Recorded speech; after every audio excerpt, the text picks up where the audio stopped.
right? As I told you that there are two types of liability register, return based and non-return based. Return based will show for a particular month what is the liability. One point we need to understand here is the liability will be shown net of your input tax credit available. It will ultimately show what is the ultimate liability that a registered person may have for a particular month. Now, this particular liability register will be debited. This liability register will be debited with the amount of liability, and it will be credited as and when the liability is being paid off. So the debit balance in the liability register shows the liability that a registered person is supposed to pay for a particular month, and the credit balance for this particular ledger will show us the payment of that liability. Coming to the next ledger, that is electronic credit ledger, which is governed by Rule 86. Electronic credit ledger is nothing but a ledger whereby it will reflect the amount of input tax credit that we avail at the time of, right? If like that a registered person will have to file in order to claim the input tax credit on its inward supplies and obviously the RCM. So those inward supplies, whatever is the input tax credit available or the input tax rate that we have put in our GSTR 3B return, the input that we are availing will go and credit to this particular ledger. So electronic credit ledger is a ledger of input tax credit. It will be credited with every input that we avail as a part of filing of our monthly return GSTR 3B, which is like a uniform return for all the taxpayers in order to avail the input tax credit, right? So this particular account, this particular ledger, electronic credit ledger, will be debited with any amount of input tax credit that we utilize towards the payment of liability.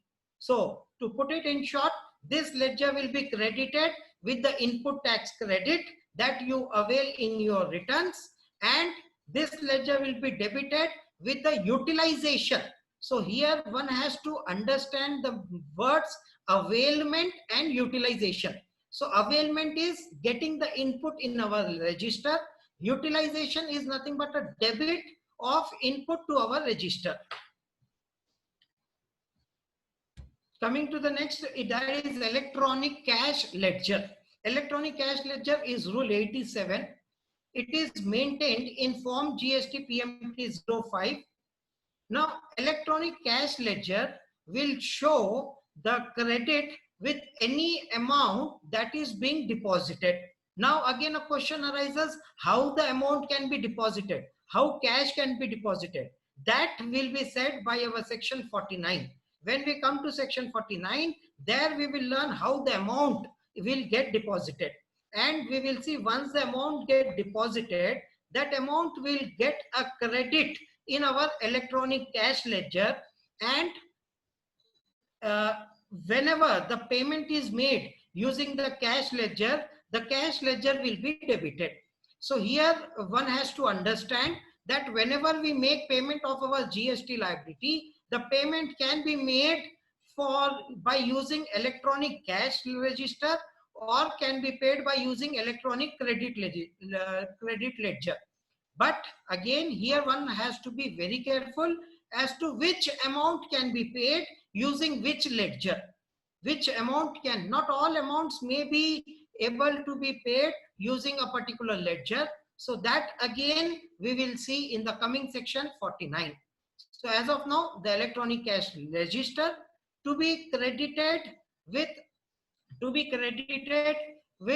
any cash that is deposited and will be debited with any cash that is paid.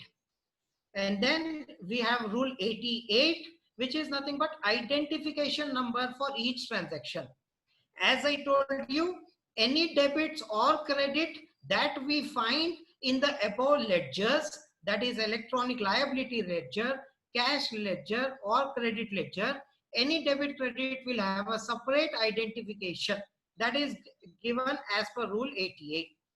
So these are about the rules that we are going to, that will be used for the purpose of our discussion today, right? Okay, I'll now proceed towards, the portal, right? I request everyone to please give your 100% concentration, because we even have around 10 poll questions, around 9 to 10 poll questions also we have. I would expect everyone, please give you 100% concentration, so that you should be able to get all the answers for the poll questions that we have today. So let us now proceed towards practical viewing of how the ledgers would appear. So here's the GST, homepage. The moment you log in with the ID gst.gov.in and you provide your credentials, then this is the homepage that will appear before you. Here is the dashboard you can see. On this dashboard, if you click, you will get ledger balance. Here specifically, I want everyone to observe the electronic liability register. In brackets, you can see return related. As we have understood that liability register can be related to returns and not related to returns. So the balance that we have in the liability register, cash ledger or credit ledger, the total balance will be reflected on the dashboard here. Here in this particular scenario, you can see the all balances are zero. So this particular registered dealer have no balance in any of the ledger as on this particular date, which is given here. So you can see here the date given. As on this date, you don't find any balance, right? Then the next is on the just beside the dashboard, you will find services. Under services, ledgers, and here you will get all your ledgers that are maintained. That is electronic cash ledger, credit ledger, liability ledger, and payment towards demand. This payment towards demand is nothing but shows you the detail of any payment that you have made towards the demand made by the institute, by the department. That is, if you have received any notice, any show cause notice or any demand order, against that if you are making any payment, that would be reflected here. Now once you click on the electronic cash ledger or any of the ledger, like if you click on electronic liability ledger, so this is how the electronic liability ledger would appear in the GST portal. You can see here, as we have discussed, electronic liability register will show debit balance here. You can see on 9th May there is a debit. That means this is the liability for a particular month for this particular client.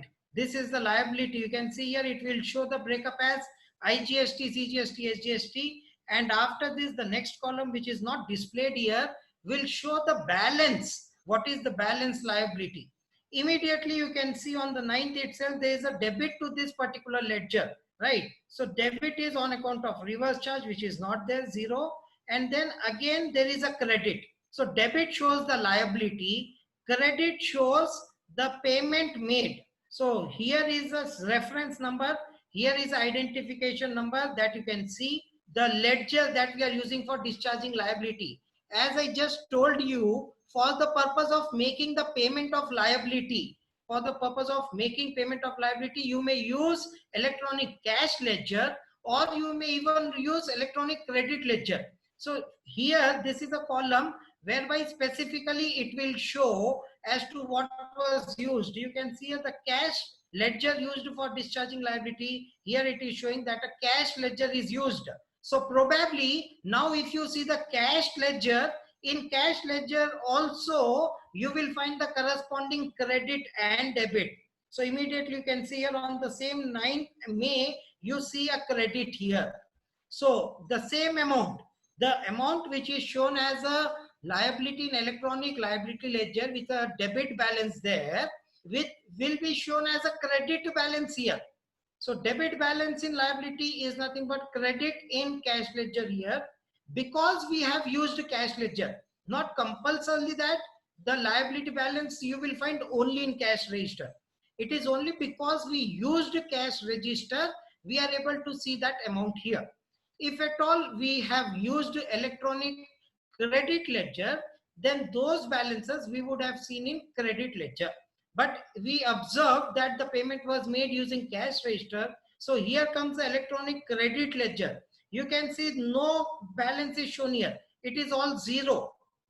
It is all zero. I would like to tell you all that all these ledgers I have taken of a same registered dealer, right? So since this registered dealer have not utilized any credit, or since this registered dealer do not have any credit balance, you can see here for each month the balance will be shown as simply zero. Again here you can see debit and credit, but this is followed by the balance column. This will be followed by a balance column. So electronic credit ledger will show you what is the balance of input tax credit available in the GST portal at any point of time.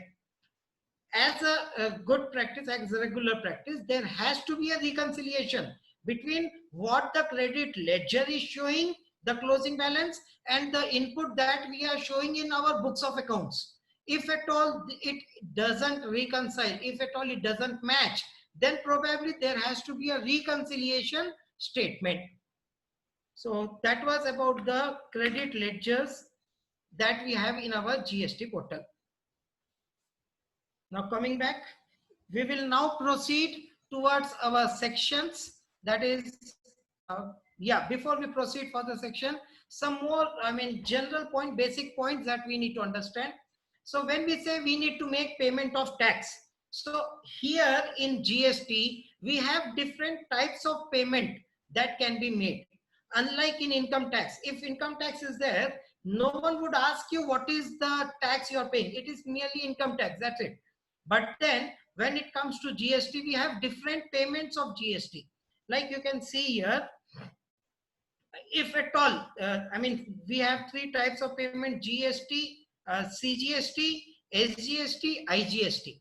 The moment you see CGST, it is nothing but the amount which goes to the account of central government.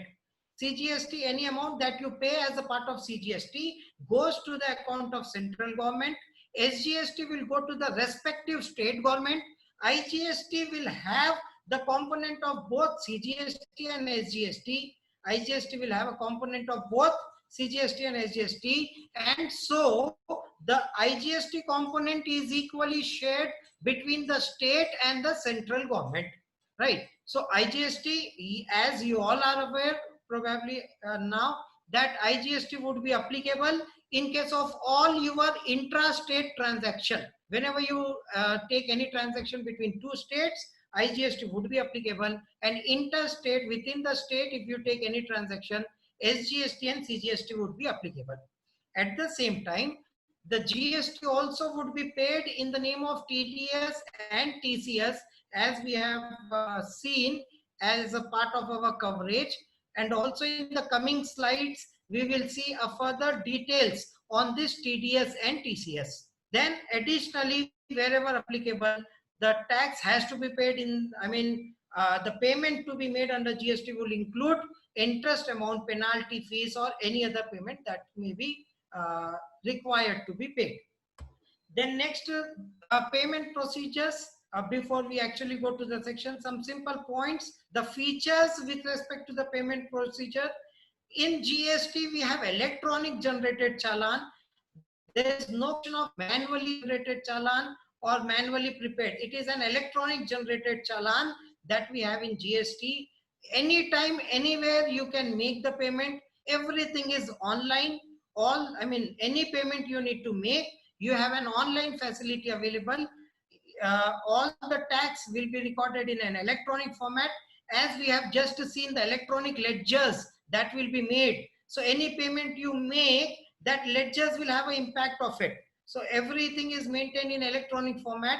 The moment you make payment of tax, immediately it is being received by the government. That is faster remittance, paperless transaction, everything goes online, speedy accounting, and electronic reconciliation is available.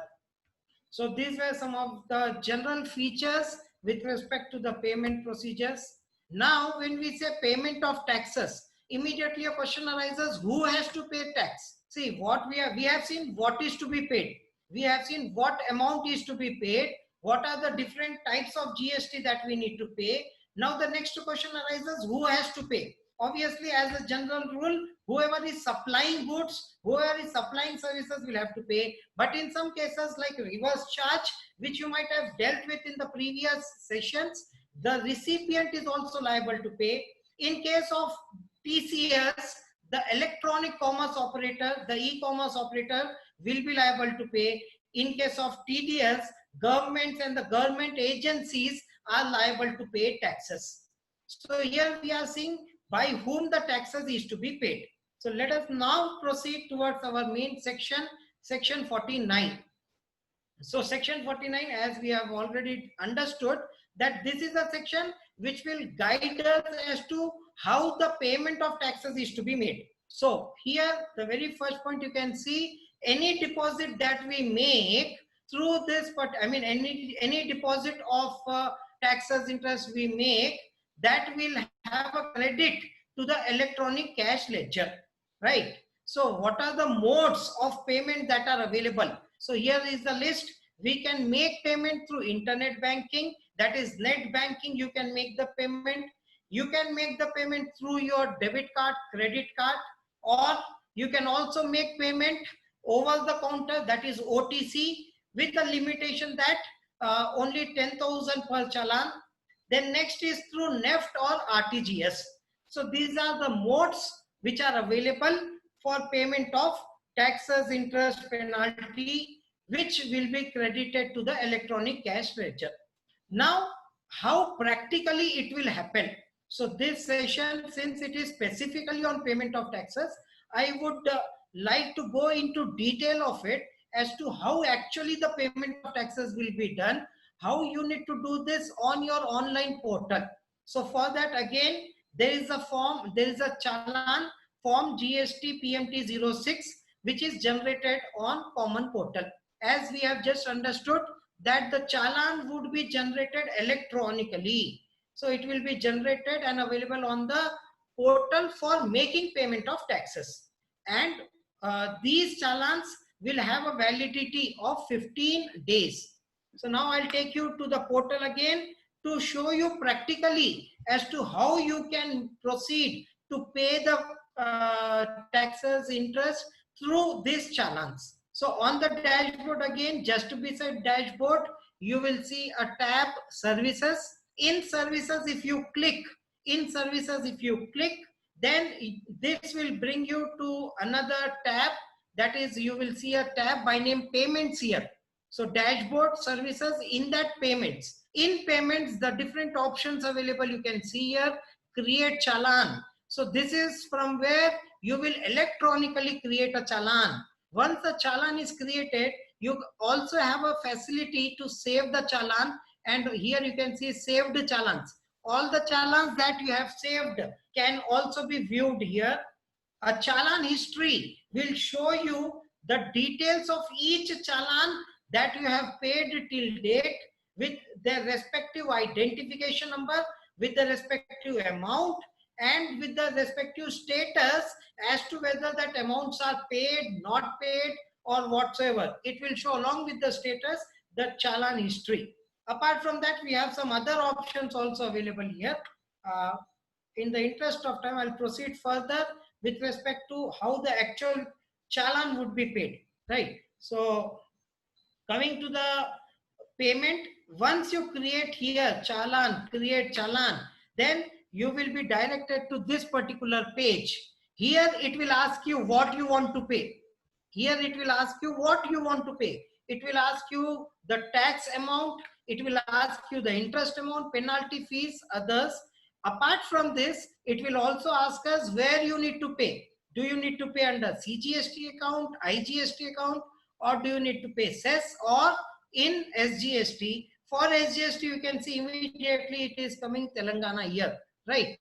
Okay, so these are the details that you need to put in order to make payment. if you can remember the electronic cash ledger, we had a credit with the same amount. So once the payment is made in CGST, SGST here, 76, 76, the total payment, then it will ask you for the payment mode. So e-payment is nothing but the net banking. Then over the counter OTC, as we have just seen in the provision. And then the next provision available here is NEFT or RTGS. So on the left hand side here, you can see the payment modes available.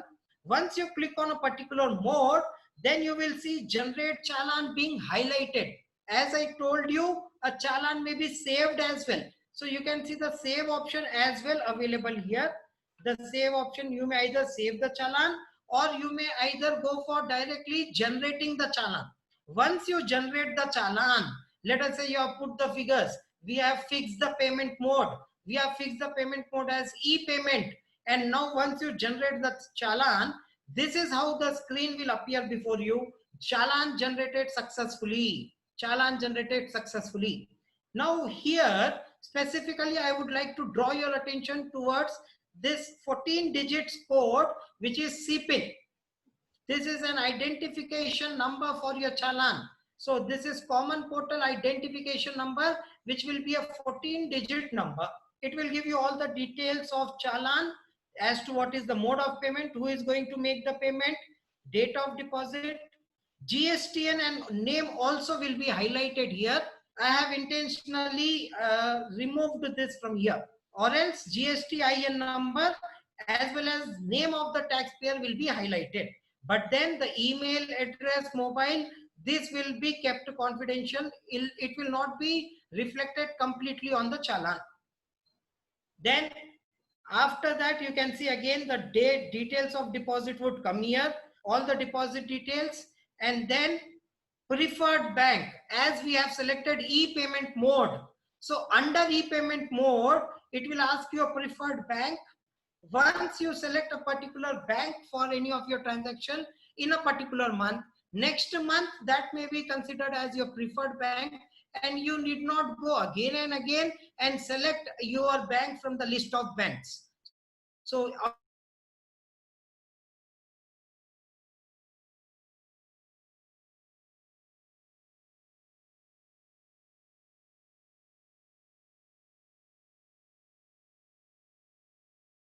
would be completed as per the provisions here. Getting this? I hope this is clear to everyone. Okay, I'll proceed further. Then next, there are some simple points that are given here. The ITC, that is the input tax credit that we avail as a part of our electronic, as a part of filing of our monthly returns, will go and get credited in the electronic credit ledger. This is something we have already seen, but the 49 section 3 gives one very important point, that electronic cash ledger may be used for making payment of tax, interest, penalty, or any other amount payable. In short, we can say that electronic cash ledger may be used for making any payments. Electronic cash ledger may be used for making any payments, but immediately the next point, if you observe, the electronic credit ledger can be used only for payment of output tax. This is one very important point we need to understand, that our electronic credit ledger cannot be used for payment of any interest, penalty, fees, or any other amount. So we cannot make payment of interest, penalty using electronic credit ledger. We will have to surely use electronic cash ledger, even though you may have huge balances outstanding in your electronic credit ledger. Though you have huge balances outstanding in credit ledger, for making payment of interest, you cannot use credit ledger. You will have to compulsorily use cash ledger only. If there is no balance in cash ledger, then you will have to go for PMT06. As we have just seen, you will have to generate challan, you will have to make payment. Once the payment is done, then the amount will be reflected in your cash ledger. And then this balance in cash ledger can be used at the time of making the payment, that is at the time of filing the return. At the same time, here one point I would like to clarify, that the payment need not be made only in monthly return. The payment can also be made in a specific form, that is DRC03, for which I will take a bit later on. I will talk about that a bit later on, but just I wanted to add that one point here. Okay, now proceeding further. The next point here is how the utilization of credit would be. Like just now we have understood that if at all we need to make payment of taxes, if at all we need to make payment of taxes, then electronic credit ledger can be used. But here the section 49 subsection 5 have some specific provisions with respect to how that input can be utilized for payment of tax, how that input can be utilized for that payment of tax, or the cash ledger balance to be utilized for payment of interest, penalty and other amount. How the credit can be used, that we need to understand here. So with respect to this particular section, let me let me clarify everyone that there has been an amendment in this particular section 49.5, because of which there has been a change in the manner of utilization of input tax credit. So before we go for the new provisions as to how the input tax credit is to be utilized, let us just have a look at the previous old provisions. So the current slide that you can see shows us the old provisions with respect to utilization of input tax credit. So you can see here, if at all, let us say the liability of IGST is to be paid. In this case, we will have to use IGST input only. If at all CGST liability is to be paid, then firstly, we should use the central tax input only. Likewise, if at all the state tax liability is to be paid, then the first is to be used, the first input to be used is state credit. So you can see a 1 here, again 1 and 1 and 1. So these are the sequence in what preference we can use the input credit for payment of liability. So the first point here is for payment of IGST liability, IGST input to be first used, output tax liability of CGST, input of CGST to be used, output of SGST, input of SGST. This is the first sequence. After the first sequence is done, then next input ITC credit of IGST can also be used for CGST or SGST, but again in a sequence that firstly the amount should be used only for your central tax. Once the amount of IGST credit is used for central tax, and then you can move to use the IGST credit for payment of your SGST. So I want everyone to observe here the sequence 1, 2 and 3. So this was the sequence to be followed. Please mark my words, to be followed, because this is the old provision we are just trying to understand. Once the CGST input is used to pay CGST liability, then the balance input available may be used for payment of IGST, but the CGST credit can never be used to pay SGST liability and vice versa. That means SGST input can also be not used to pay CGST liability. So that was the provision earlier, in which there has been a change brought in with the introduction of a new section, section 49A and 49B. Along with this section, we also have rule 88A that we have seen in our coverage slide. It was given rule 88A as well. So these are with the introduction of the changes. I mean, as there was an amendment in this particular part of the act, that is manner of utilization, rule 88A was also being brought in. Now, as per the new provisions, what is the change? So first point we need to understand here is the new provision have said that the IGST liability, that the IGST credit can be used for payment of your IGST liability or you may use for payment of your CGST or SGST liability also. But the point here is, before we proceed to use any of your CGST or SGST input, we will have to first exhaust complete input of IGST. That is one point we need to note. Apart from that, other point to note here is, when we see the IGST credit utilization with respect to central tax and state tax, so point to observe here is, either central tax or state tax, any of the liability can be paid in any preference, in any proportion. Like previously, there was obligation here that if you want to make payment of CGST, then you will have to use IGST credit for CGST first, and after paying CGST, then only SGST can be used. But as per the new provisions here, whatever the IGST input you have, that can be used in any order, in any proportion, and in any order. So this is very important amendment made here, because of which there has been a lot of impact on the payment of taxes. There were situations where the registered dealer were supposed to make payment in cash even though they had credit in some other ledgers. To some extent, there has been a relief given here that you may use either for central tax or for state tax, any you can use first and in any proportion. So this is one very important change here. Apart from that, another change is, before we proceed to use central tax credit for payment of any liability,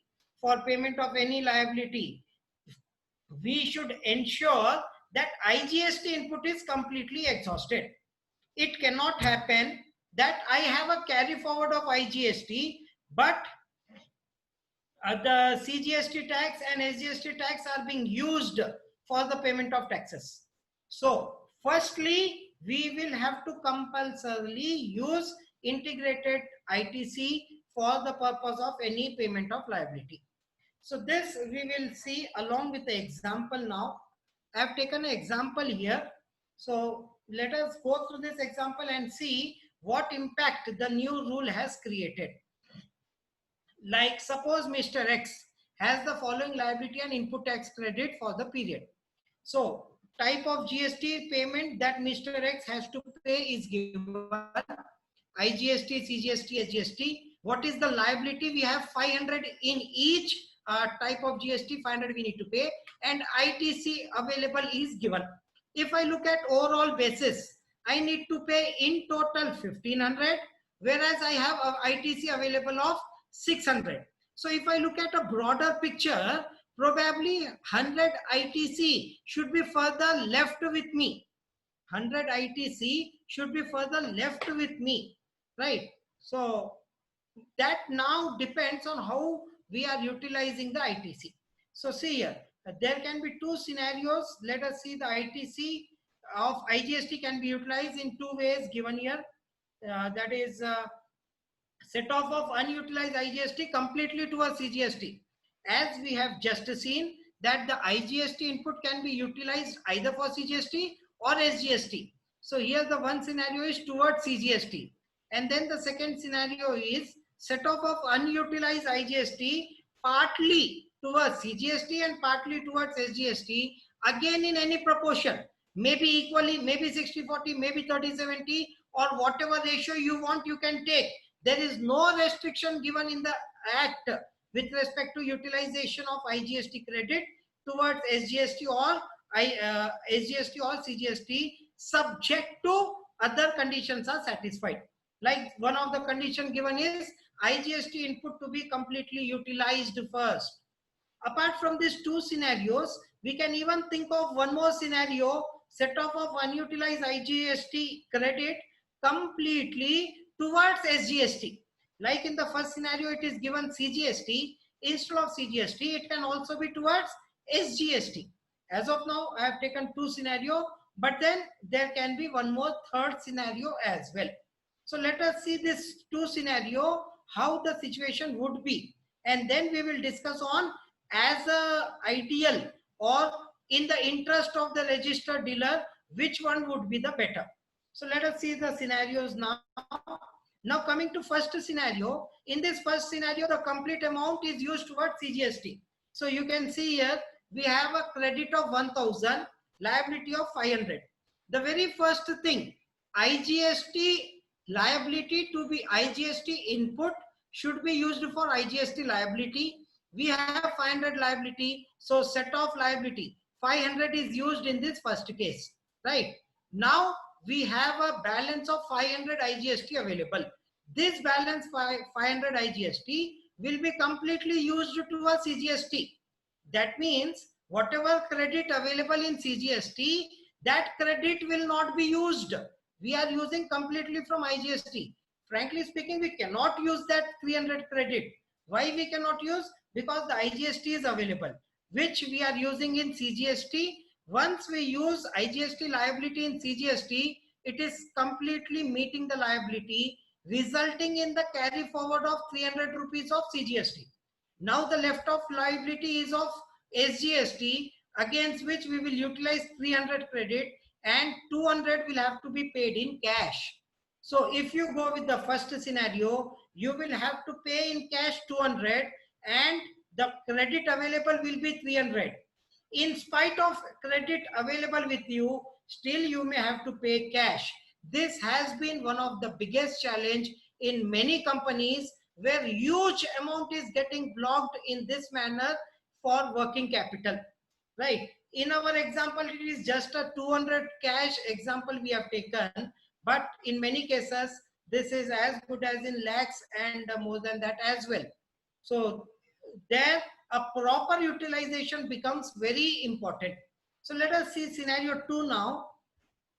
Now in scenario 2, what we have done is we have utilized partially. We have utilized partially. So here, if we utilize partially, what will happen? IGST, in the first case, there is no change. IGST liability is being paid using IGST credit only. There is no change in this. After this first set off, we still have IGST of 500 available with us. This 500 of IGST will be partially utilized, that is equally. In this particular case, we have taken equally towards CGST, equally for SGST. Now, if you look at the complete amount of liability is being set off with respect to IGST credit. Complete IGST credit of 1000 is set off. Now, the balance 300 and 300 credit, which is available in CGST, SGST, can be now used. So CGST we can use and pay 250 out of it. We can use SGST and pay 250. You can see this has resulted in no cash payment. So just imagine a situation where lakhs and lakhs of amount is involved. Just because of a small, observation, you may save that amount as an outflow. So just in the previous scenario, we have seen that there was a 200 cash outflow, but in this particular example, we can see 50 and 50 is the balance credit available, right? As we were talking about the third scenario, probably the third scenario would also result in the same case, whereby the CGST will be paid in cash and SGST will be carried forward, because IGST credit is first utilized for SGST. In that case, the credit available of SGST would be carried forward. It would be just a vice versa situation. So ideally, the preferable scenario would be this particular scenario, where partly the amount is used towards CGST and SGST. So one has to be very careful. When you are filing your 3B return, earlier in the initial period of GST, there was a system of auto set off. Initially, there was a system of auto set off, whereby it was not within your control as to which credit you will use for which liability. But then there has been a change here after the change in order of utilization, after the amendment that was there in order of utilization. There is a change here. Now the portal, GST portal, will allow you to manually set off the input tax credit against the output liability. Then, as I told you, we need to take care optimum utilization, and the advice here is to maintain an equal credit in both CGST and SGST. This can be done by ensuring that whenever we utilize IGST credit for CGST or SGST, we utilize in equal proportion, right? Then the balance, after all this set off, if any balance is there in the ledgers, that will be refunded. That refund will be as per section 54, which you will learn in our next session. Then electronic liability ledger, again the same thing we have already discussed. 49.8 discuss about the sequence in which you will have to pay the liability. The liability will have to be paid first for the previous tax period, then it will be paid for the current tax period, and then any other amount payable will be considered. So this sequence is given in 49.8. 49.9 says that once you make the payment, then it will be deemed that full incidence of tax has been passed on to the recipient, and now the recipient should be eligible to take the input. Whether the recipient takes the input or not, that is left on him again. So here one important discussion I would like to do is on PMT09. PMT09, which is introduced from 21.4.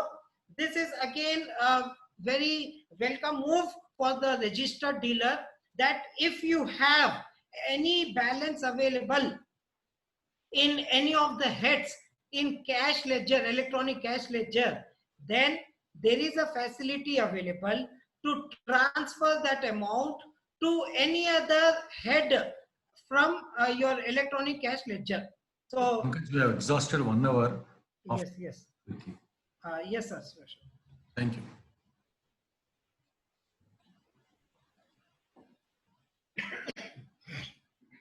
Yes, everyone. So PMT09.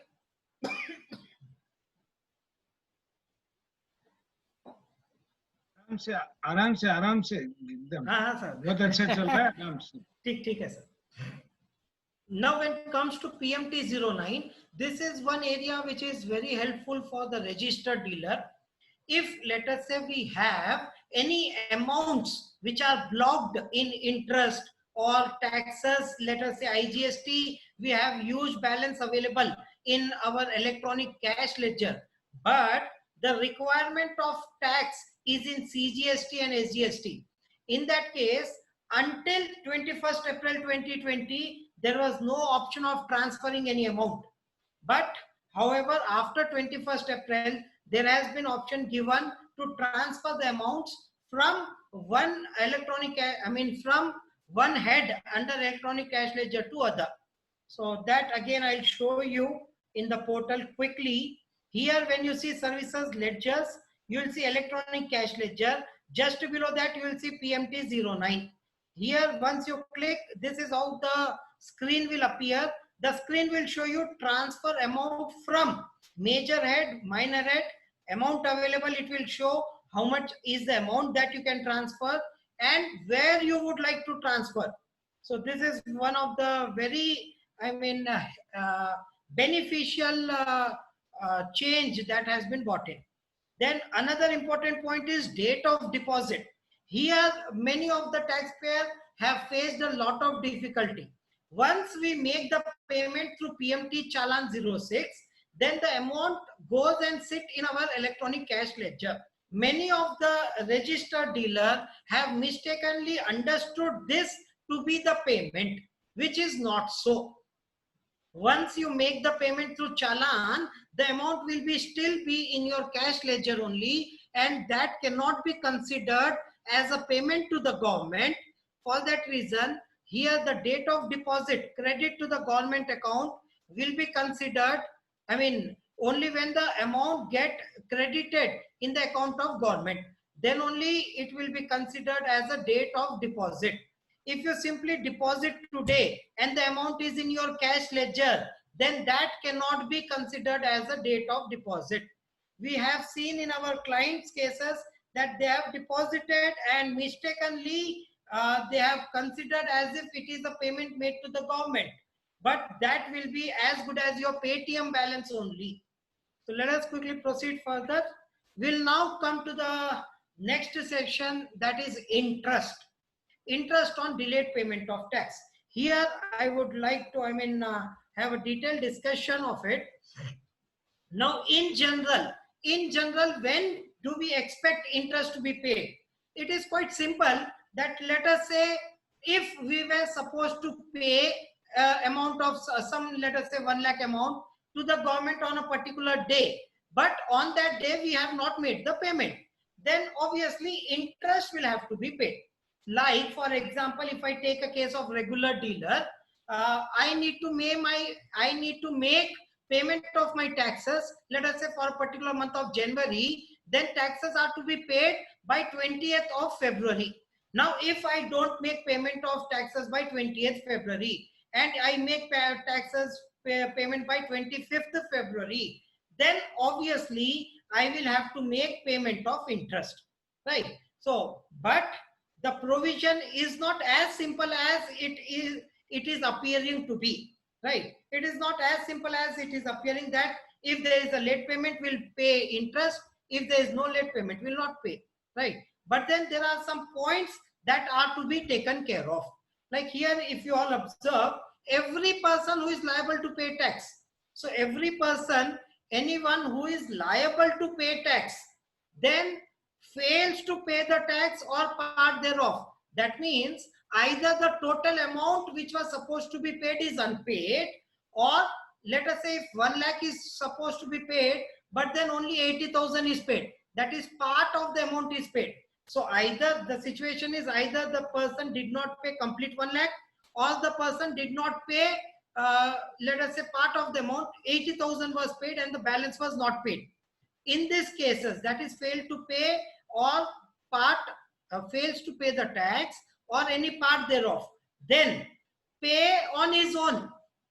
That means interest here is not auto-populated in the return. When you file the return, you will observe that late fees generally will get auto-populated. For a particular month, the late fee will be getting auto-populated in the next month. But the dues of January, which you were supposed to pay on 20 of February, which you are paying on, let us say, 20 of March, in that case, the interest liability will not trigger automatically. We will have to pay on our own. At what rate we need to pay? At a rate not exceeding 18%. At a rate not exceeding 18%. Right? Now, what are the points that specifically needs attention here? Right, that we will discuss along with the example. Let me take it further. 50 subsection 2 says the interest would be from the day succeeding the day on which tax was due to be paid. Like in our example, the tax was due to be paid on 20th February, but the interest will not be calculated from 20th February. Rather, the interest will be calculated from 21st of February. So that is what subsection 2 says. And coming to the, now coming to the example here, I'll just take a simple example on this. ABC Limited needs to pay GST rupees 10 lakh on or before 20th May, but payment is made on 20th June. Then obviously the interest rate is 18% as per section 50 subsection 1. The number of days default will be 31 days. How? We shall not count 20th May. From 21st May till 20th June, it has to be calculated, which will be 31 days. On the outstanding, that is complete 10 lakhs was outstanding, total amount was outstanding. So the interest calculation will be 10 lakhs into 18% into 31 days by 365. One simple point everyone has to note here is the interest calculation will be on number of days. It will not be like in case of TDS that even if 1 day is defaulted, complete month will be considered. That is not the case in case of GST. Then coming to the next, I'll take one more example here. Suppose let us say the output of GST is 1 lakh, whereas I have input available 80,000. Now the GST payable is 20,000, which was liable to be paid on 20th August. Right? Let us say we are making payment on 24th August. Right? So there is a delay of 4 days. No doubt 18% interest we will have to pay for 4 days. on 20,000 it is calculated here. But one very important point to observe here is, the point of discussion here is, will the interest liability should be calculated on 20,000 as it is done here, or should it be calculated on 1 lakh? That means, should the interest be calculated on the gross amount, or should the interest be calculated on net amount? So if we see the strict reading of the section which is given, right, the section says interest would be, see, I'm coming back to the section here, every person who is liable to pay tax. Now in that example, what is the amount that we are liable to pay? If you all observe, the liability to pay is 1 lakh, fails to pay the tax, that is, we have failed to pay 1 lakh, then we need to pay what? On the unpaid amount. You can see here, any part which remains unpaid. So what is unpaid? 1 lakh is unpaid. We have not paid 1 lakh. 1 lakh was our liability. We did not pay 1 lakh. In that case, don't you think that the interest should be calculated on 1 lakh and not 20,000 which is given here? So this is one side of the discussion, that the interest to be calculated on gross amount. But then the other side of the discussion is interest to be calculated on 20,000, because that is actually the amount which we need to pay in cash to the government. Getting this? I mean, when we are filing the return, any of this input GST of 80,000 will be utilized. When we are utilizing this 80,000, actually the payment to be made in cash through our GST cash ledger will be 20,000 only. So if I look from logical point of view, it appears logical that my interest liability should be only on that amount which is to be paid in cash through electronic cash ledger. But if that was the case, then section 50 should have specifically provided anything on this. If we look at the section 50, it has not expressly provided as to on what amount the tax is to be calculated.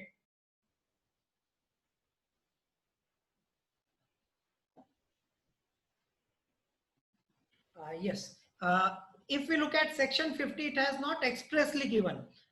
This has given rise to a lot of litigation, lot of discussion around the industry, in the council, in the different courts, and then ultimately we have obviously reached a conclusion which is again not conclusive, I would say. So before we discuss all that, I will take you through the list of major pronouncement that for 2018, the GST Council in their 31st meeting have decided that the interest should be paid on that portion only which is payable through cash ledger. That is in our example on 20,000 only. But then if you see the act, there was no changes made in the act. And so if you go strictly by the act, it appeared as if the taxes will have to be paid on 1 lakh only. Then on 4th February 2019, there was a standing order again given by our Hyderabad GST Commissionerate. The Hyderabad, this has created a lot of discussion in the industry that the liability to be paid on gross amount. Hyderabad GST Commissionerate came up with an opinion that the taxes to be paid on gross liability. Just after 2 months, there was a decision given by the Telangana High Court. Telangana High Court in our Mega Engineering and Infra Limited case. So probably everyone will be aware of this, as this has created a lot of discussions in the industry, and specifically since this was given by Telangana High Court. So as per that, again Telangana High Court suggested that the interest should be paid on the gross amount. Going by this, even there was the internal circulars of the department also advised their GST officers to start collecting the interest liability on gross amount. And if you can recollect, there was a discussion that rupees 46,000 crores is outstanding towards interest from various registered person. All that calculations were only on the gross basis. Later on, there was a stay for the Telangana High Court, and ultimately in Raghava Construction's case, it was held that the liability to be paid on net basis, right? And very recently, there has been a conclusion reached in the 39th meeting, GST Council meeting, that the payment to be applicable on net cash tax liability only, and that too retrospectively with effect from 1st July. Before to this, department has been issued a lot of notices to many of the taxpayers demanding interest on gross basis. And in most of the cases, even the department has proceeded with a bank attachment, and there were many litigations with respect to this. But unfortunately, even today, there is no notification on this particular aspect.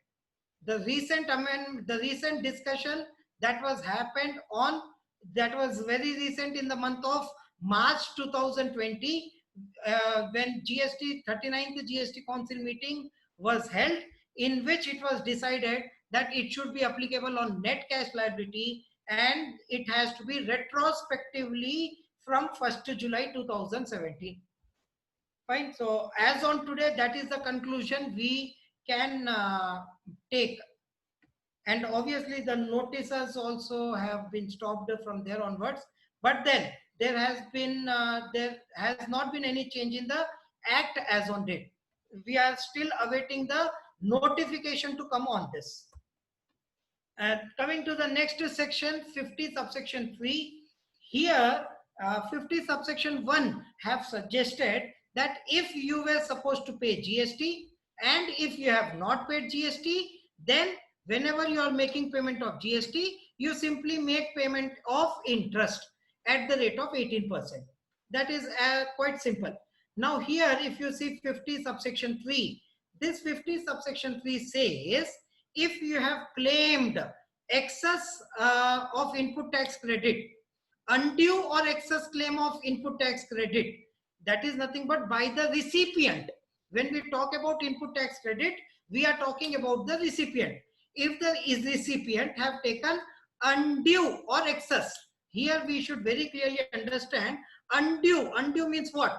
Let us say there is some input which I am not, the invoice is not in my name, let us say, or the input is getting reflected in 2A, but I am not eligible for that because I have never made any purchases from that party. That input is never mine, but still I have taken that input.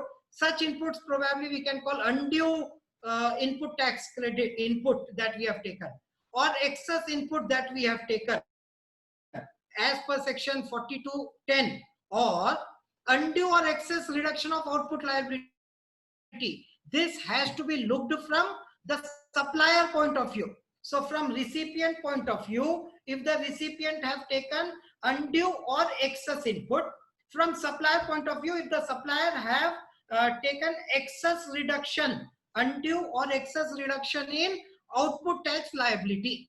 Let us say I was supposed to discharge my GST liability at 18%, but I have paid only at 5%.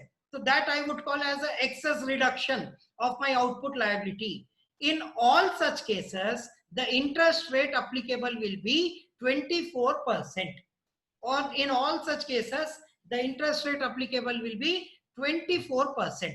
So in normal cases, when I say if the output liability was to be paid, is not paid, in that case, simply, it will be 18%.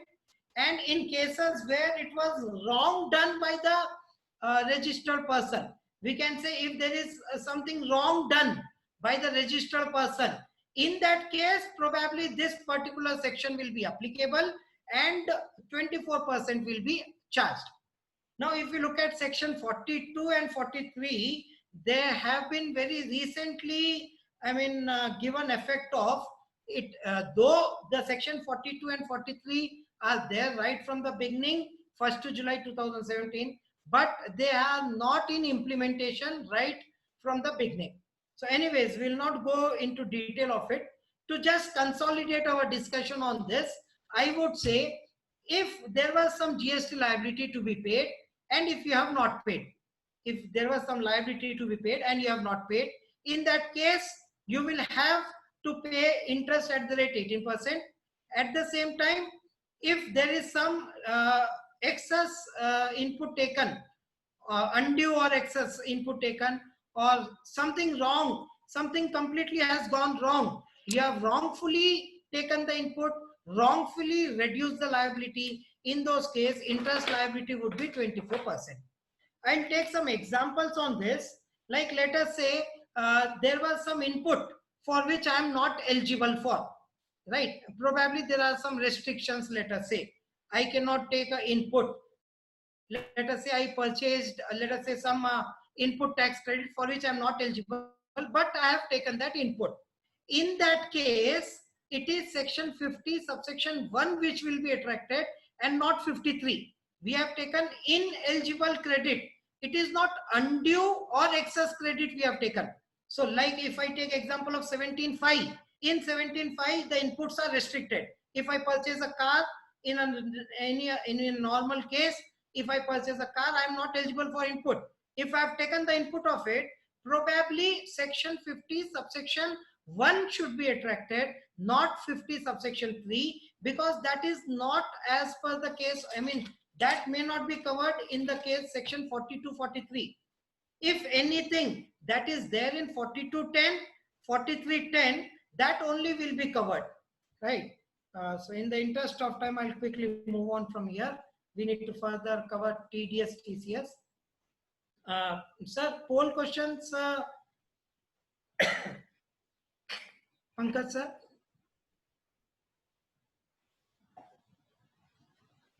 Pankaj sir.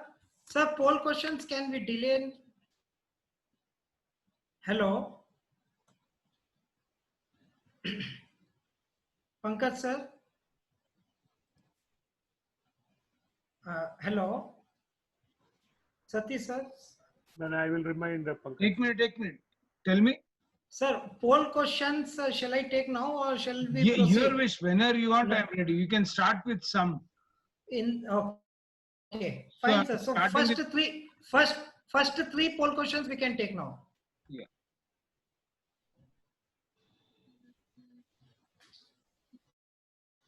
Yes, everyone. So here's the question before you. Electronic credit ledger may be used for making payment towards interest, tax, penalty, fees, or any other amount payable. Yes or no?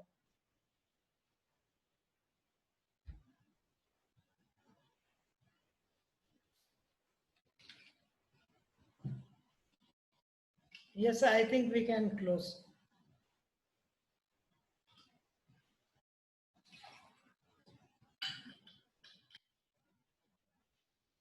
Yes, absolutely correct. A majority, 30 people have said credit ledger. Those who have said yes, everyone, I mean, please understand, credit ledger can never be used for payment of interest, penalty, fees, or any other amount.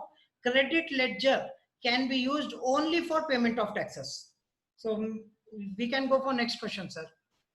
Yes. Poll is for 30 seconds only, sir. The moment watch shows 30 seconds, I will stop. Okay, sir. Can IGST ITC be used in any proportion and in any order towards SGST and CGST liability?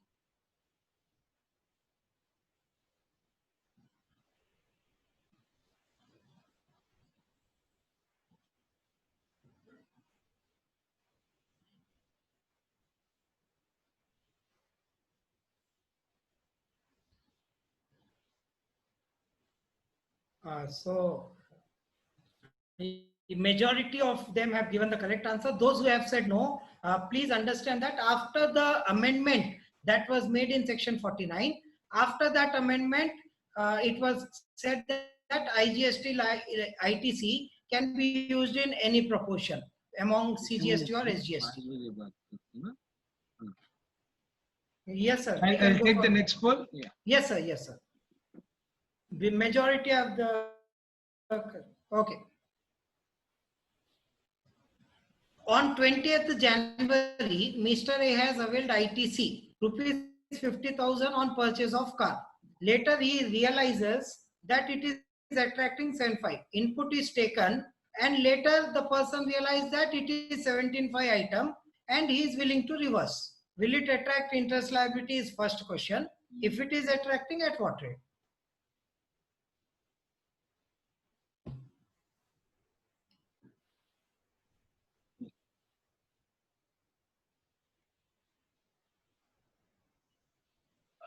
Yes, so majority have said 24, which is not correct actually. I want everyone to understand here that the Mr. A was not eligible for 17.5, but he has taken, right? So ineligible input has been availed. Ineligible input has been availed. Later on, Mr. A realized that it is not eligible and so it has reversed. 24% will be attracted in those cases where uh, where it is covered in section 4210 or 4310. Now when I say 4210, 4210 is where undue or excess input is taken. So we cannot call this as undue on excess input, because of which we can say that 17.5 that is not covered as a part of your 50 subsection 3. So probably we can go with 18% in that case. Okay, sir. So can I proceed, sir? Shall I proceed? Yes, yes. Okay, I'll now quickly move on to the next two provisions, which are on TDS and TCS. I'll just quickly move on. We are left with very less time. So TDS provision. Pankaj, Yes, sir. can you briefly complete section 50 and 52, because these sections are applicable only to government and let us stop it. It is there not applicable to every taxable person. Okay, sir. So no, Briefly cover, and your PPT is exhaustively covering all these aspects. If you have anything to say apart from that, you please continue. The time factor I was thinking, so it will. Maybe you can take another 10 to 15 minutes, not beyond. I'll try to complete in that. Okay. Thank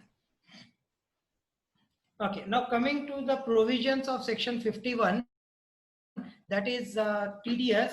So this provision are applicable. First of all, if you observe, the provisions are applicable from 1/10/2018. The first point everyone should understand, the provisions of TDS as well as TCS are applicable from 1/10/2018. And now to whom it is applicable? TDS is applicable to 4 people. Who are the 4 people? First is nothing but any department of government. Second, local authority as it is defined in section 2 subsection 69. And then a government agency and notified person. So for these 4 people, the provisions of TDS are applicable. That is any department of government, any local authority, any government agencies. Government agencies can be like CBI and all. And any other notified person. So who are the notified person? Here is a list of notified person. An authority or any other body which is set up under the Act of Parliament. Then second, any establishment with 51% or more government participation. Then societies registered by government or government authorities and public sector undertaking. These are the notified person under the above category. So basically 4 people. Under 4, the 4th one is notified person. In notified person, these are the 4 again. That is Act of Parliament, 51%. 51% or more government participation. Society established by government, PSU. So these are the people to whom the provisions of TDS are applicable.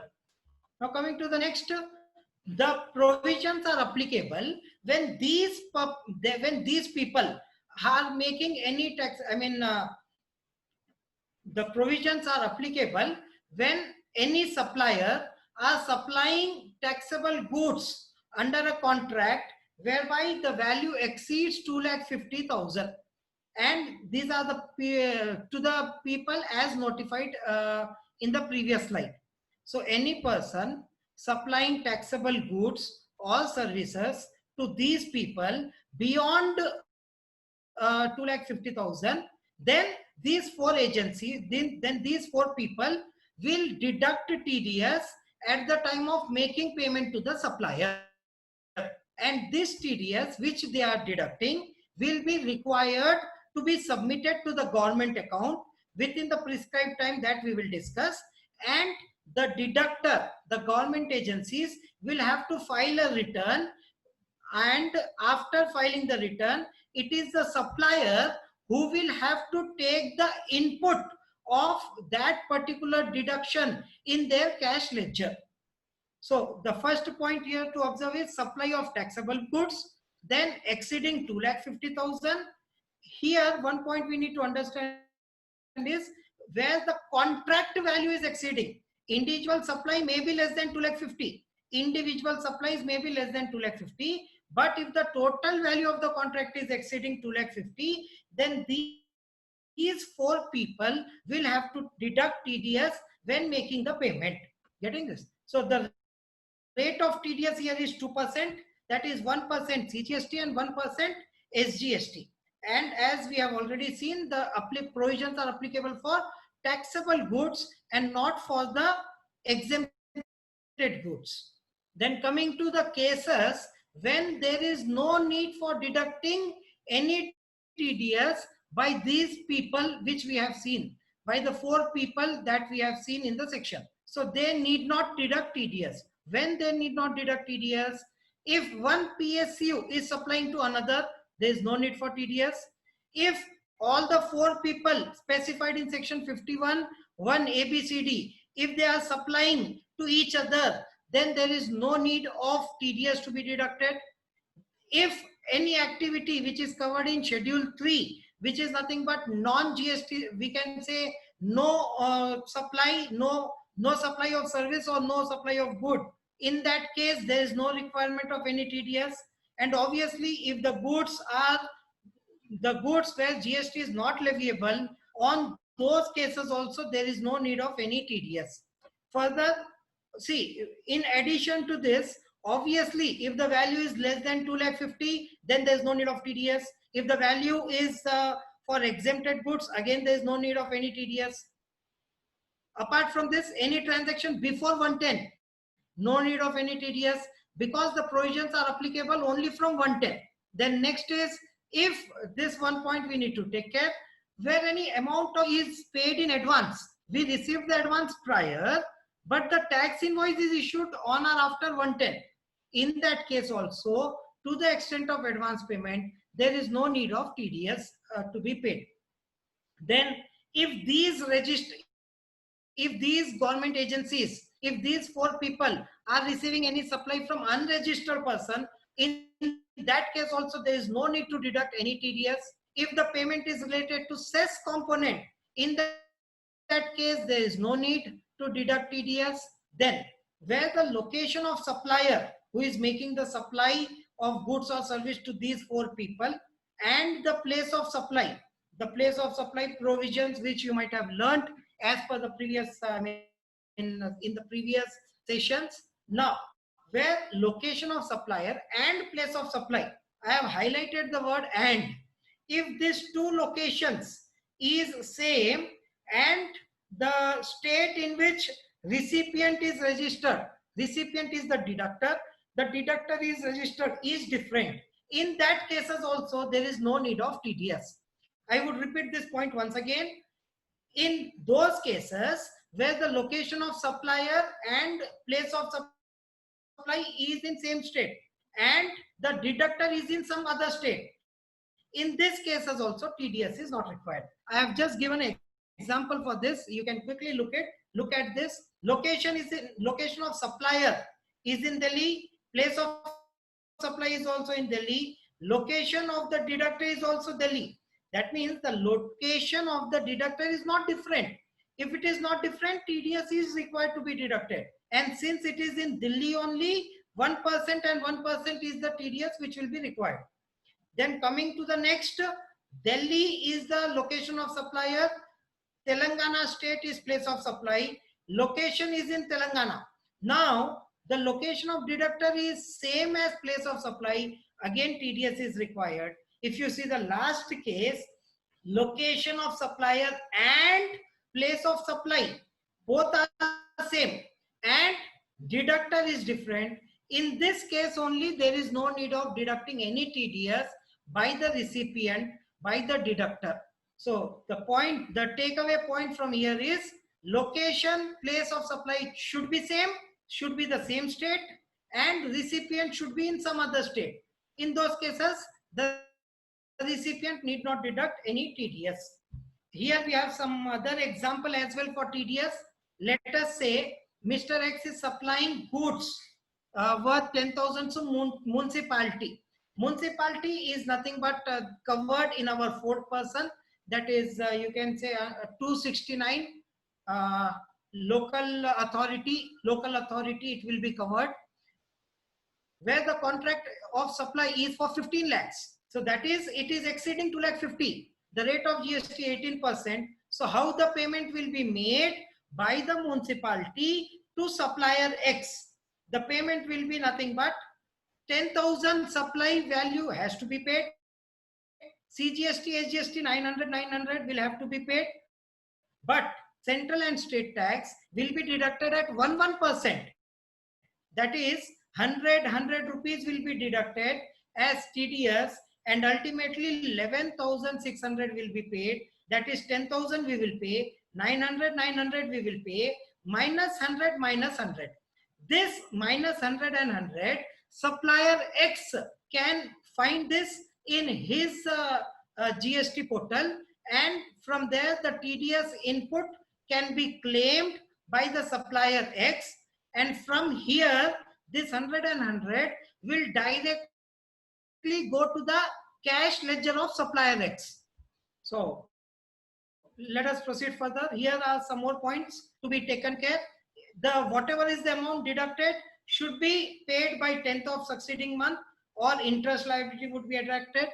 GSTR 7 to be filed within 10 days, or 100 rupees per day, or 5,000 is the maximum amount liability. And whenever the deductor is deducting any TDS, then they need to furnish a form 7A. That is form 7A is nothing but TDS deduction certificate to be given within 5 days, or else again there will be penal provisions. Coming to the next, it is very compulsory for the deductor to be registered. So probably this is already covered in your provisions of section 24. In that we have seen that as per the provisions of section 24, the deductor in GST will be compulsorily required to be registered. And one important point everyone should understand is, if I am registered as a regular supplier, then for the purpose of TDS, there is a separate registration which will have to be taken. Then the deductive supplier, as we have said, can claim in cash ledger. And if at all there is any excess deduction or any excess deduction or erroneous deduction done, then the same can be claimed in section 54, which in detail you can see in our next session. Then coming to the next provision, section 52. Before we proceed with this provision, a small, I'd like to give you a small explanation that section 52 is applicable in those cases where a supplier is supplying the goods or services through an e-commerce operator, and the e-commerce operator is the one who is collecting the amount from the ultimate customer and remitting to the original supplier. So here's the definition of e-commerce operator given. Then coming to next, as I already told you, 110 is the date when the TDS provisions are applicable. So e-commerce operator will have to collect tax at source, which should not exceed 1%, from the net value of taxable supply. How to get the net value of taxable supply? It is aggregate value of taxable supplies of goods and service minus 95 services. 95 services will be deducted for the purpose of TCS, because on 95 services the supplier will have to pay GST. The e-commerce operator will be liable to pay GST directly. E-commerce operator will be liable to pay GST directly on 95 services. Then again the same points, whatever TCS collected to be remitted within 10 days, GSTR 8 which to be filed by the e-commerce operator. E-commerce operator will also have to file an annual statement. Then e-commerce operator will have to furnish GSTR 8. Once GSTR 8 is furnished, part C of form 2A on portal will be the figures will be reflected there for the receiver. So that we again have here, I have shown here. So if you see, this is 2A, TDS credit, TCS credit. This is the part C, TCS of the person who will claim the amount of TDS and TCS. And from here, once the amounts are accepted, then the amount will go to the electronic cash ledger of the person who is claiming. Here I have taken one invoice as an example. This invoice is an invoice prepared by GoIbibo. GoIbibo is an electronic commerce operator. Let us say a person has booked a hotel. A person has booked a hotel through GoIbibo. In that case, how it would be? So see here the charges, if you observe, 10,000 are the total charges. Hotel taxes are 1,200. The total hotel bill is 11,200. Now GoIbibo will take their commission as well of 2,000. GoIbibo will charge GST on commission, which is 18%, 360. Then GST, including GST, it will be 2,360, 2,360. And then TCS at the rate 1% includes CGST and SGST, which is rupees 100. Ultimately, GoIbibo will make payment of rupees 8,740, which is nothing but 11,200 minus they will deduct their commission including GST minus 2,360 minus 100. So again now 8,740 will be paid by GoIbibo to the hotel person, and hotel person can claim rupees 100 by coming into this particular tab.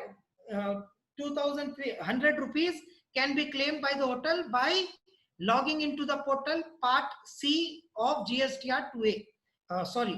There is a separate section provided for claiming. There the hotel can claim. So ultimately this is one scenario where GoIbibo can be considered as our e-commerce operator. Likewise, the same is the case with Amazon, Flipkart or Jabong. All these are the e-commerce operator. They are not selling any goods on their own. They are selling the goods of the supplier, collecting money from the customer, giving back to the operator, right? When they are giving back to the operator, they will deduct their commission, they will deduct GST on commission, they'll deduct any TCS as we have seen. Now here, if at all there is any discrepancies that e-commerce operator observes, then there is a facility given to rectify any omission or incorrect details that were furnished, right? So there is option of rectification subject to payment of interest. That is, if any additional liability arises which was not paid, then interest under section 51 will have to be paid. So rectification, there is a limit given within which the rectification has to be done. And as I just told you, the supplier can claim the amount of TCS in their electronic cash ledger directly. So the amount will directly go to the cash ledger of the supplier. Now here, as per the provisions of TCS, the details of supplies, including the details of supplies, that is, whatever the e-commerce operator sold will be matched which whatever the supplier has shown. Let us say e-commerce operator is showing that I have supplied goods worth 1,000 on behalf of the supplier. Then the supplier also will have to show amount equivalent to 1,000, or obviously it can be more than that, but not less. So there will be a matching done. If at all there is any discrepancy in the turnover of supplier and the operator, then it will be communicated to the both parties and that discrepancy will have to be solved. Then the commissioner, deputy, not below the rank of deputy commissioner, may ask for any details to be furnished to an e-commerce operator, and that are to be furnished within 15 working days. And if the information is not furnished, then the penalty under section 122 can also be applicable. So again, like TDS, all TCS operators are also required to be registered. Here we should understand that the operator as well as the supplier, both are required to be compulsorily registered, right? Pankaj, you have exceeded your time. Yeah, sir. It's last slide, sir. 1 minute. The services supplied to e-commerce operator.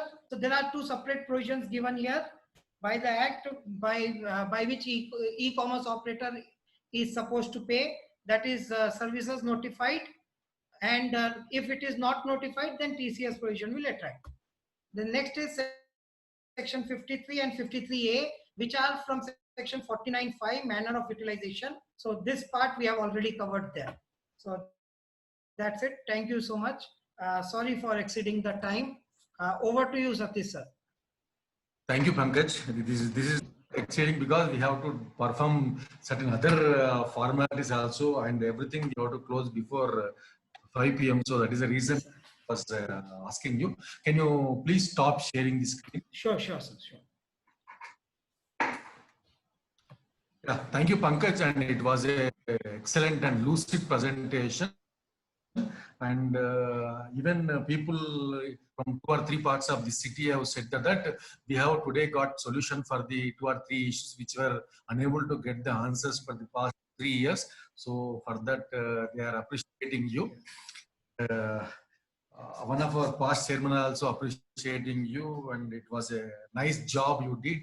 And thank you for that. And my selection did not went wrong with Pankaj Chandak. So just to not to find any fault in a presentation, but as a moderator, how to Sure, something. sure, So I reserved some certain things with me. See, in GST, they call it as electronic cash ledger and electronic credit ledger. But when it comes to the liability, it is electronic credit register. Sorry, liability register. So it is called register, not as a ledger. Because just I want to give you the reason why it is called register, not as a ledger. So ledger cannot have parts. It is going to be a continuous one where only can be recorded. But whereas when it comes to electronic liability register, it has 2 parts. Part A deals with the self-assessment basis, whatever the 3B returns or GST or 3 return is filed, then those transactions basing on the return, it will be recording the transaction. And part B is other than self-assessment. That means wherever there is a demand raised from the department or thing that comes to the liability of the registered person, that will be recorded in part B. So because there are 2 parts in electronic liability, so they call it as electronic liability register, not as a ledger. That is one I wanted to clarify to the audience, not to Pankaj. And many a times I noticed that Pankaj, the speaker, has used electronic cash register, electronic credit register, but don't find any fault within that, because in flow it happens, we may use wrong nomenclatures. That only one has to. And coming to the section 50, subsection 1 proviso, as per the recommendations of the GST Council, the government has amended the law but has not given any effect to that proviso, specifically section 50 subsection 1. There is a proviso which was added by Finance Act 2018 from applicable from 1st August 2019. That Finance Act 2018 is applicable from that date, but this proviso has not been given effective. If the proviso is given effective, that means the liability by filing a return, the interest liability will come to on net liability, not on the gross liability. That need to be notified by the government, but so far they have not did it. But the reason for not notifying the due date is there are two states which are objecting this. That is, one is West Bengal, another is Telangana state. These 2 states are not objecting that. They want tax interest liability on the gross, they don't want net liability. So if these two states accepts for that, notification is expected any day. Government is eagerly waiting for these two states acceptance on this pact. If they accept it, it will come. And coming to the proviso again itself, it says the liability which is on account of filing a return, that is self-assessed tax by filing under section 39, it will attract net liability. All other liabilities, say any liability under 73 or 74 and any other thing, that will be on gross only, it cannot be net. So I have only these things to sum up as a moderator, and I have 6 questions to be answered here. I request Pankaj to answer these questions, not Pankaj Trivedi, Pankaj Chandak. You gave me shock of life. I will read the questions for Pankaj Chandak. Okay. First question. Yesterday I received all the audience. I wanted to share one experience with Pankaj Trivedi. Yesterday I received a call. Trivedi saying that previous to these sessions, the beginners, GST for beginners, before this, if anybody asked me a question, I used to call Satish Saraf or Sudhir or Harikishan or some other person to know whether what has to be done. But yesterday, after attending these sessions for beginners, he started giving answers on his own. And after giving the answer, is coming back to us for confirmation. That shows how much value addition is made by these classes. I think that I thank all my speakers, those who have explained the provisions, and my efforts are coming into action. That is more important than something. Actually, thanks to you, sir. And this is ultimately the mother is institute. I am serving the mother. Yeah. Thanks or no recognition is required for me. First question I'll take up from Srinivasan. Yes.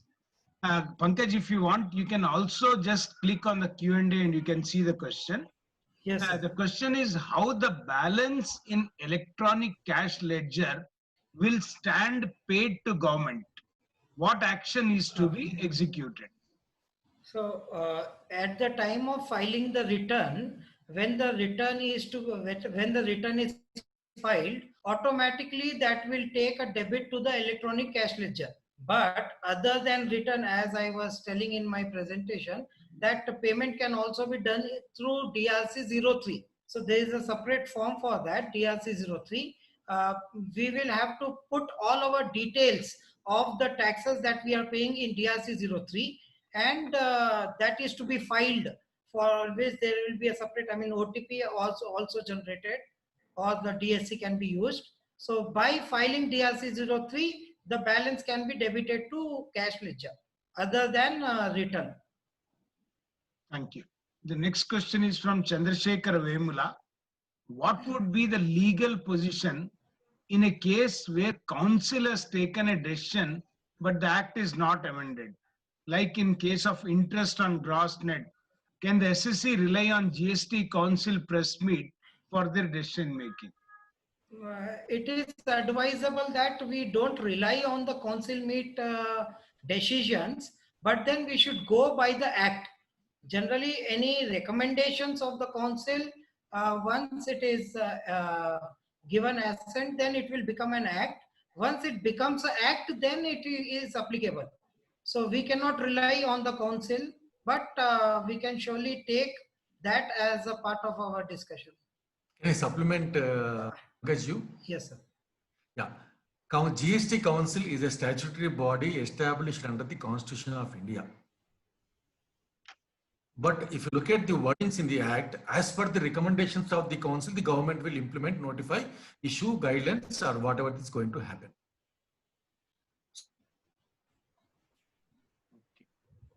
Right. Satish, shall I take the next question?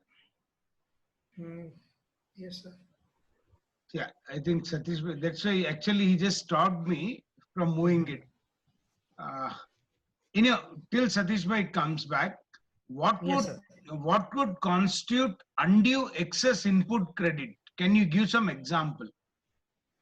Probably the excess credit is yes, Satish, just come. One second. You're just talking about the previous question about the GST Council. Yes. You wanted to continue your answer, or you are done with that? I'm done with that. Yes, you can just उसको dismiss कर देना answer को आप वो answered में डाल दो. डाल दिया. Okay, sorry, मेरे पास इसलिए. Okay, now what would constitute undue excess input credit? Can you give some example? Undue excess credit is something which we are not at all eligible for. It is like the invoice is not in the name of our GSTN, but still we are taking the input of it. So I think that would be one example. Okay. Satish, you can just look at the chart. Then I have seen the chat. in Shikha Mantri, as our Siddharth Mantri, I don't know who is it, but in your third poll question, where ITC falling under section 17, subsection 5 was availed, why interest at 18% will be charged and not 24%, as kindly clarify. 24% interest will be attracted in those cases which are as per section 4210 and 4310. As this is a case of input, 4210 will be applicable. 4210 says undue or excess input if you are taking. So it is not excess input or it is not undue input. It is the input. The invoice is in our name probably. The amount is also reflecting in 2A, but then by some restriction it was not supposed to be taken and taken. So I think interest at 18% will be applicable in those cases. I'm just moving to next question again from anonymous attendee. We request don't ask questions like this. Is there any rule which specifies the number of services that can be included in a single invoice? If there is no specific rule, what are the points that should be kept in mind? No, this is with respect to, invoice, is it? Yeah, Is it looks with like the question, we can take up in the question answer thing, no? Satish bhai. Yeah, I think better we just take this in the Q&A session. We'll just go to next question of Pushika. In case of TDS, contract value of the supplier exceeding 2,50,000 to be checked, is it per annum or per contract? No, it is per contract. It is So per if you have contract. 3 It is not per contracts of annum. 2 lakh each, they're not required? 3 contracts separately if it is there, not required, but individual supplies aggregate contract value is 2,50,000, then it is required.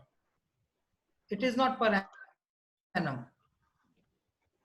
Then I'll take up the question from Vishal Jain. The obligation is to pay tax, say an amount of 2,000.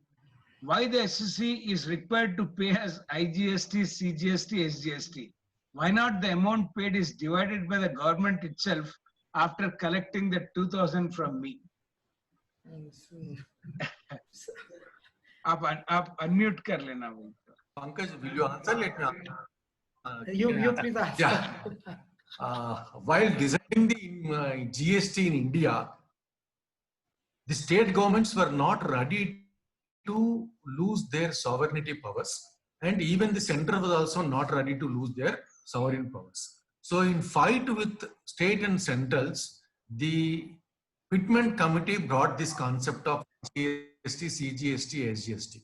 So the government, the recommendations committee has designed this way, and both the central and state have accepted the proposal of bringing IGST as a what you call a special purpose vehicle to carry the GST, and accordingly the law is designed in this way.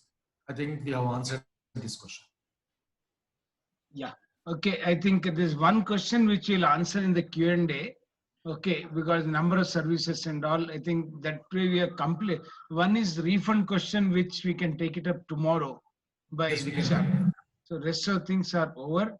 And I think whatever it is on dot, we have tried to stop this thing.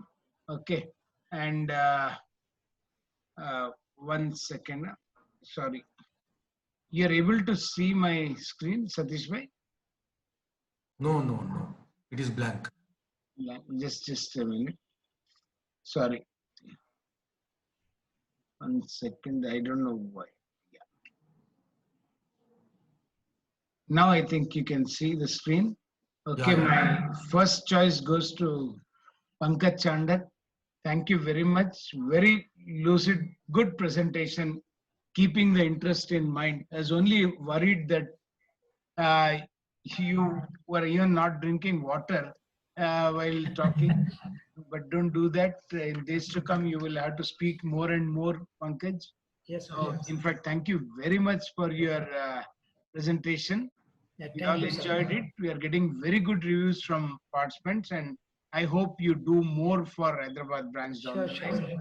This is a Thank you so small much. token of e-certificate for you. The physical certificate will be delivered at a later date. And for getting such a good speaker, only one person can do that job, and that is our own Satish Raf.